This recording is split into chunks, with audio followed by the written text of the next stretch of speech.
I've seen it has been a very fruitful morning for me in New York, but I'm hoping the audience is enjoying as well. So as Lena mentioned, the idea of scaling to a new market, be it a startup, be it a platform, be it any digital product or physical product, it's always a hype scenario because sometimes new markets bring new opportunities. And of course, with Apple search ads, the possibilities are quite endless. So I'll just shed some light and on top of what my peers in the industry have been sharing for the past few minutes as well. So, all right, I'm just trying to get the tracker moving. All right, there it is. So the idea for the new markets has always been very interesting because they come at a certain lower cost of acquisition compared to the tier one countries. I mean, the markets that I'll focus are the ones that have been heavily growing in the past few years, which has been very active on the radar of the advertisers, marketers, investors as an ecosystem. That would be the Middle East, North African market and the Asia Pacific market. So we'll go over how could we explore the possible potentials of these new markets and what would be the possible benefits of targeting these new regions for your Apple search ad campaign, of course, on top of what you are already be doing in your tier one countries across the Western Hemisphere. So just a few stats because numbers always are promising and based on stats, the marketers are always in a position to better make decisions. So as you can see over the past year that the data has come in, the iOS market share has been on a significant rise across all the 4 quarters of 23. What idea is given here is usually the Asian market was heavily dominated by Android back in the day, of course, but with times and changing and of course a younger generation that came up with it, the adoption for iOS has increased all in all. So it's almost as high as 20% for high-end smartphone users. By high-end, I mean the top of the tier Apple devices, which basically means this is an audience that is in favor of making their life easier, are ready to spend, let's say, on digital apps, on a digital economy, which is a very promising target for any growing market. Same thing for the Middle East. Of course, the leading markets being Saudi Arabia, the United Arab Emirates, that are the leading markets, especially when it comes to the iOS penetration rate. Almost 46% of the users are in the Middle East or are their high-end iPhone devices. Hence, by default, this audience is more skewed towards the idea of favoring the Apple devices, which in turn gives you a broad spectrum of what could be the possibilities that you could explore with all of your campaigns. Now, of course, there are a lot of reasons on why should a certain brand enter or why should a certain ad campaign be more focused in this, but I'll cover a few generic ideas that should give us some idea as well. One thing that I did mention was these are high population density markets, be it the Asian market or the Middle Eastern market. These are heavily growing, both in terms of the adoption rate of technology and of course, in terms of the density of population as well. Now, compared to the tier one market, something that is a bit unique here is you have a lot of cultural and economic factors that can act as an advantage. For example, in the tier one countries, right, we usually have back to school markets, Black Friday seasons, Christmas seasons, and all these seasons. In the similar aspect for Middle Eastern and Asian markets, we do have their own unique cultural and economic factors that can be used in a certain way. It could be an e-commerce app, it could be a game, it could be a delivery app. Across these genres, you will find many different seasonal activities which could be used as a unique way to make them feel at home. Because the more cultures that you have playing in a certain market, the more broad spectrum of audience you have to basically send a hook with a different kind of hooks, which could basically lure into it as well. The curiosity of the users is very, very high. As I mentioned, a lot of these users is a young audience. The youths in this region are heavy tech adopters. And especially when the skew is towards high-end mobile devices, by default, they are willing to spend more to make their life more and more convenient as well. Hence, they are relying heavily on technology to basically stay in touch. It could be navigating around a city, an app like Kafu that basically delivers fuel to your doorstep. Let's say, you are at home, you see you're running out of fuel, your car is low on diesel or petrol. You can actually use the app and can basically get fuel delivered to your doorstep. Just an example of how different economies, different cultures might be using technologies in unique manners and basically giving marketers, advertisers, and basically investors and startups new ideas how they could expand their footprint just because they are so heavily reliant on this tech frame that is being going on.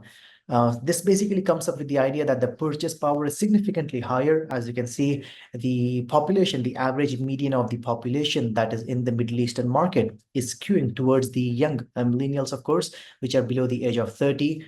And the data is where we see that all of these in-app purchases relying on tech. It could be in-app purchase inside a game. It could be online shopping, food delivery, online fuel order, etc. Right? All of these are heavily impacted by the skew of the audience, which is a very strong signal that the young audience is somebody that is unique, that is something that is very, very open to testing out new products, new apps, new games, and new tech in general. This basically gives you an idea on how you could shift your focus to get the attention of these young generation of users with interactive creatives. And of course, the more the creativity, the more you have a vision of how you could encompass them as well. And in general, the frequency of purchase is significantly higher rather than comparatively to the older generation. For example, the idea again is being kind of, the young audience is something that was brought up in an era where in these growing markets, fintech took a recent boom. The idea of Apple Pay and these kind of simple tap to pay mechanisms was something that was very highly adopted, which in return gives them a way to quickly finish the checkout process without having to delve deeper into it as well. And of course, with the idea of kind of combining all these different cultures together, that is where we would see that the moment marketing, an idea of kind of how could a certain season be skewed for this certain user as well, gives you ample opportunities to execute these ideas as well. They have their own local festivals, their own local holiday seasons, their own local cyber deals, for example. These basically are where these brands could kind of culturally embrace these things and basically feel make the user feel that they are more close to home, and hence basically kind of increase the overall LTV and brand loyalty.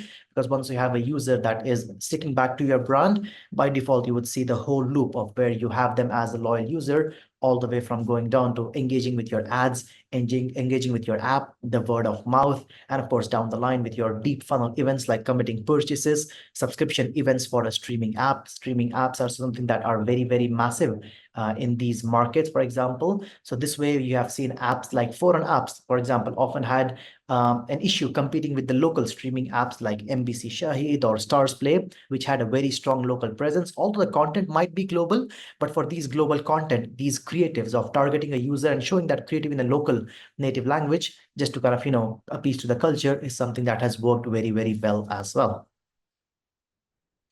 And I'll just quickly go over a couple of ideas on, what are the possible strategies for success. Again, this is a very, very broad spectrum. So every market can have their own unique setup, can have their own unique tweaks that could possibly be done to ensure that you might be doing the same campaign across the board, across different geos, but just certain tweaks and trips could basically help you save budgets, help you gather that audience at a more intense pace, and in general, give you the idea that you might be looking for. So the idea of the local market trends is something that is very, very easy to track these days. Snapchat, for example, is is one of the leading apps that are used basically, and these kind of apps often highlight festivals, often highlight different local activities that the users are trending into. What are the market trends? The way a certain well-known market might be publishing their content on Instagram or Snapchat or TikTok, that could be a unique inspiration on, let's say a foreign entity that is trying to scale in these markets. How could you better please to these users? And since the cultures are very diverse, you don't need to worry about just one set of language. Often you can convince the users with a simple English language as well within their trend. But often, of course, localization is something that will play a heavy part as well. And that's where all these different placements that you can see on your Apple search ads campaigns are what you can use effectively as well. For example, the Today tab is one of the leading creative that would get the most eyes right now. Of course, now in this kind of aspect, you basically have a way where you can expose your brand. Although your CTRs, your clicks might be a bit less, but you have at least succeeded in exposing the user to your Today tab placement. Now, even if that placement is something that is very, very localized with a local theme, with a local market trend, by default, they have a vision of your app in their brain embedded. And down the line with your search result ads or your product ad pages, you can actually convince them for a conversion point based on these local market trends. The next is the language localization. So of course, App Store App Store Connect does enable you to set up these custom product pages, which can be completely localized. Again, the idea of it being whenever a young user, of course, kind of see into the aspect of what is it something that I can try here for new. By default, the human emotion quickly attaches to something that is in your local or your native language. Although the app might be completely in English, the app might be completely in any language, because again, English has a very high adoption rate. But just these interactive ways of kind of catching a user's hook, making them feel that you are looking out for them, kind of making them try to make them loyal to you, right? These kind of customized landing pages are something that we have seen work very well for the clients as well. Now they can be spread across in multiple different aspects. You could either use it for your classical campaigns or in variation with your today tabs, tab destination, etc. So the idea of kind of converting a user with these unique hooks that feel localized is one of the strong capabilities that I highly recommend the marketers to use in as well.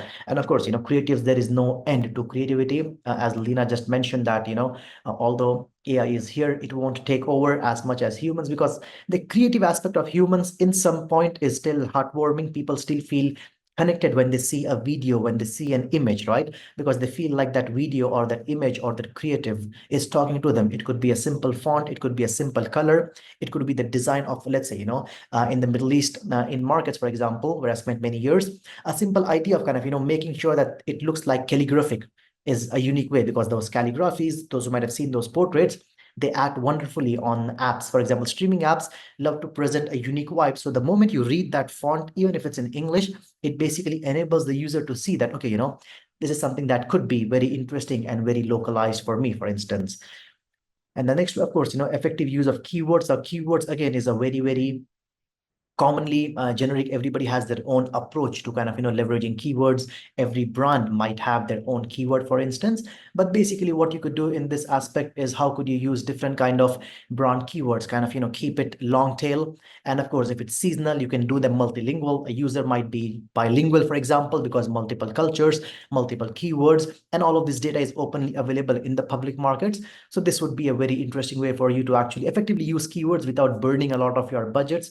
Again, maintaining a negative keyword list never hurts. We have seen it work very well for brands. Brands often have their own negative keyword list. So when you exclude these kind of lists, of course, when you proceed to do a broad campaign like a search match campaign with your optimized keyword list and your negative keyword list, you would see much more earmarked results as well. And of course, kind of, the moment you have these aspects of it, you can easily plan on using your budgets and optimization strategies in their own unique manner as well. All of it comes down to the way you commit your reporting, of course, every keyword, every ad group, on how is it performing, right? The idea of using these impressions or these new dashboards, these view throughs, click throughs, which idea works well for which aspect is something that you could leverage to ensure that you are not burning a lot of budgets. Use a nice creative, break it down into an ad group and optimize it from there. This way you can actually not worry much about the budgeting cut as well. And of course, kind of, just to wrap up, before I wrap up, just a quick overview on what could these do as well. In terms of Max, a leading e-commerce brand, for example, you had seen an 11% higher CR with localized keywords. The app was in English, everything was in English, but with localized keywords, localized creatives, the client did see a higher 11% CR in the Middle Eastern market. And of course, a similar localized approach that led a real money gaming app to basically reduce their customer acquisition cost. Again, because once a brand is exposed to these localized keywords, the hook is there, the view has been enabled, the impression has been captured. Now it's all about how you can convert them on the long tail side of things. So that's a quick summary of tricks and ideas. Of course, I'm more than happy to answer, or you can reach out anytime. But I hope I was able to shed some light on how you could possibly expand your horizons and keep things in mind while basically helping you scale your Apple search ad campaigns.